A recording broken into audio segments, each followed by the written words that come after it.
Russia અને ભારતની મુલાકાતથી રશિયાને શું ફાયદો થશે, ભારતને શું ફાયદો થશે?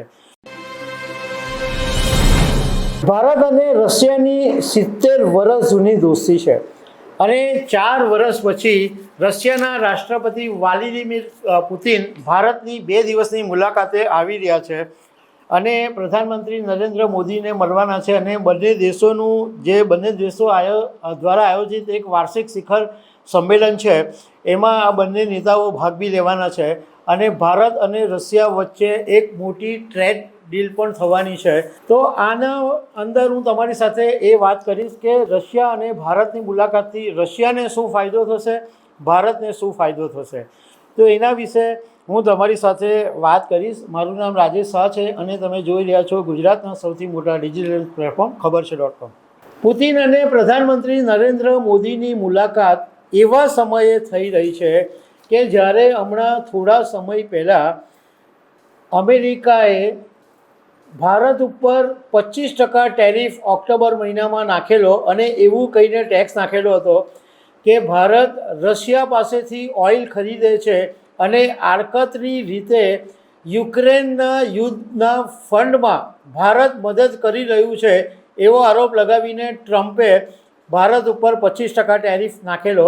અને બીજી તરફ હમણાં રશિયા અને યુક્રેનના યુદ્ધને રોકવા માટે ટ્રમ્પ કોશિશ કરી રહ્યા છે. એવા સમયે દુનિયાના 2 મજબૂત અને મહાન નેતાઓ ભારતની અંદર મળી રહ્યા છે અને એક મોટો વેપાર ડીલ થવાની છે અને ભારત અને રશિયા વચ્ચે એક બંનેને મોટો ફાયદો બી થવાનો છે. એવું કહેવાય છે કે ભારત અને રશિયા વચ્ચે લગભગ 8 લાખ કરોડનો ટ્રેડ રોડ મેપ તૈયાર કરવામાં આવેલો છે. હવે હું તમારી સાથે એ વાત કરું કે રશિયાને શું ફાયદો થાય ભારતની સાથે દોસ્તી કરવાથી. એટલે પુતિન શું કામ ભારત આવે કે જેનાથી એમને ફાયદો થાય. તો પુતિનનું ભારત આવવા પાછળનું કારણ એ છે કે રશિયાને ખબર છે કે ભારત એટલો મોટો દેશ છે, 150 કરોડની વસ્તી ધરાવતો દેશ છે અને ભારતનો જે આર્થિક ગ્રોથ છે એ 8%થી વધારે છે અને વિશ્વમાં સૌથી ઝડપથી વિકસિત મેજર ઇકોનોમી તરીકે ભારત અત્યારે અગ્રેસર રહ્યું છે. બીજું કે રશિયાને ઓઇલ વેચવું છે. રશિયા પર જ્યારથી યુક્રેનના યુદ્ધ પછી પ્રતિબંધો મૂકવામાં આવ્યા ત્યારથી અમેરિકા, યુરોપના દેશોમાં રશિયા ઓઇલ નથી વેચી શકતું. તો ઓઇલ વેચવું હોય તો કોની પાસે જવું પડે? તો ભારત સૌથી મોટું બજાર છે એટલે રશિયાને ઓઇલ વેચવું છે અને ભારત સૌથી મોટું આકર્ષક બજાર છે, એટલા માટે પુતિન ભારત આવેલા છે.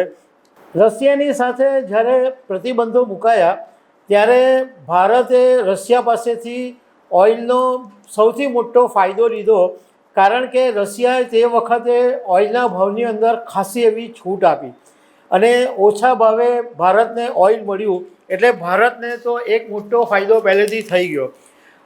હવે 2021 સુધી એવું હતું કે ભારત છે એ રશિયા પાસેથી માત્ર 2% ક્રૂડ ઓઇલ લેતું હતું, પરંતુ યુક્રેન યુદ્ધ શરૂ થયું અને રશિયા પર પ્રતિબંધો લાગ્યા એ પછી ભારતે રશિયા પાસેથી 38% ઓઇલ લેવાનું શરૂ કર્યું.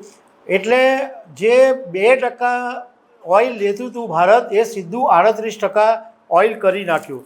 પણ જ્યારે ટ્રમ્પે હમણાં ઓક્ટોબરની અંદર 25% ટેરિફ નાખી દીધો અને 25% દંડ તરીકે નાખ્યો એટલે ટોટલ 50% ટેરિફ ભારત પર નાખ્યો અને ટ્રમ્પે એવું કહીને 25% ટેરિફ નાખ્યો કે આ 25% ભારત પર દંડ છે કે રશિયા પાસેથી ઓઇલ ખરીદે છે અને રશિયાને આડકતરી રીતે યુદ્ધના ફંડમાં મદદ કરે છે. એટલે જ્યારે ટ્રમ્પે ટેરિફ નાખ્યો ત્યારે ભારતે રશિયા પાસેથી ઓઇલ લેવાનું ઓછું કરી નાખેલું, એટલે ઘટાડી નાખેલું હતું.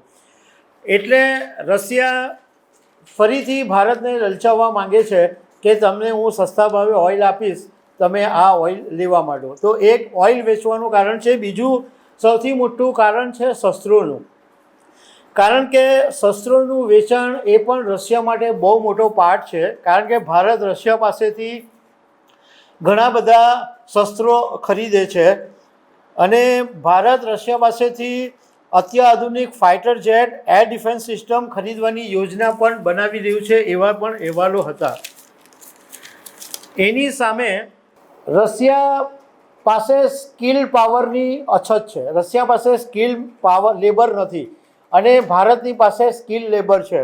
એટલે એક એવી વાત જાણવા મળી છે કે રશિયા ભારતના 10 લાખ લોકોને રશિયાની અંદર રોજગારી આપશે. બીજું, જીઓ પોલિટિકલ દ્રષ્ટિએ પણ આ પુતિનની મુલાકાત બહુ જ મહત્ત્વની છે, કારણ કે પશ્ચિમી દેશો અત્યારે બધા રશિયાની વિરુદ્ધમાં છે, પુતિનની વિરુદ્ધમાં છે અત્યારે. એટલે પુતિન આ અમેરિકા, યુરોપ જેવા દેશો પુતિનની વિરુદ્ધમાં છે. એટલે ભારત અને ચીન સાથે દોસ્તીના હાથ લંબાવી રહ્યા છે. અને આ 3 મહાસત્તા જો ભેગી થાય તો અમેરિકા જે દબાણ કરી રહ્યું છે એ ઓછું થાય અને રશિયા વધારે મજબૂત બને, એ પુતિનનું એમ છે. એટલા માટે પુતિનને પ્રધાનમંત્રી મોદી યાદ આવ્યા છે, ભારત યાદ આવ્યું છે, એટલે પુતિન અત્યારે ભારત આવેલા છે. હવે ભારતને શું ફાયદો? તો ભારતને ફાયદો એ છે કે અત્યાર સુધી જે રશિયાની સાથે ભારતનો જે બિઝનેસ છે એ $69 અબજ ટોટલ બિઝનેસ છે. પણ એમાં વેપાર ખાત બહુ મોટી છે, કારણ કે ભારત ખાલી $5 અબજની નિકાસ કરે છે અને એની સામે $64 અબજ રશિયાથી આયાત કરવામાં આવે છે. એટલે જે વેપાર ખાત છે એ બહુ મોટી છે. તો આ વેપાર ખાત ઓછી કરવા માટે પણ ભારતને એક તક મળશે. બીજું કે આગામી 5 વર્ષની અંદર જે રશિયા સાથેનો વેપાર છે એ $8,500 અબજ પર પહોંચાડવાનું ભારતનું લક્ષ્ય છે. બીજો ભારતને જે ફાયદો થવાનો છે એ રક્ષા ક્ષેત્રની અંદર છે કે રશિયા પાસેથી S-400 એર ડિફેન્સ સિસ્ટમ અને ફાઇટર જેટ્સ, જેને કારણે ભારતની જે વાયુસેના છે એ મજબૂત થશે. અને પાકિસ્તાન સામેની યુદ્ધ જો લડવાની જરૂર પડે તો ભારત વધારે મજબૂત થાય, એના માટે ભારતને રશિયાની જરૂર છે. બીજું, રશિયા પાસેથી ભારત ન્યુક્લિયર સબમરીન પણ લેવાનું છે, જેને કારણે ભારતીય નૌકાદળ પણ મજબૂત થશે. ઉર્જા સેક્ટરની અંદર આ સસ્તું ઓઇલ રશિયા પાસેથી જે સસ્તું મળે છે એવું બીજા કશેથી મળતું નથી. અને એને કારણે ભારતનું જે વિદેશી હુંડિયામણ છે એની ખાસી એવી બચત થશે. અને રશિયા પાસેથી ન્યુક્લિયર એનર્જી ભારત લેવાનું છે, જે પર્યાવરણને પણ ફાયદો કરવાનું છે. તો દર્શક મિત્રો, આવી અનેક વાતો સાથે અમે તમને મળતા રહીશું. Thank you very much.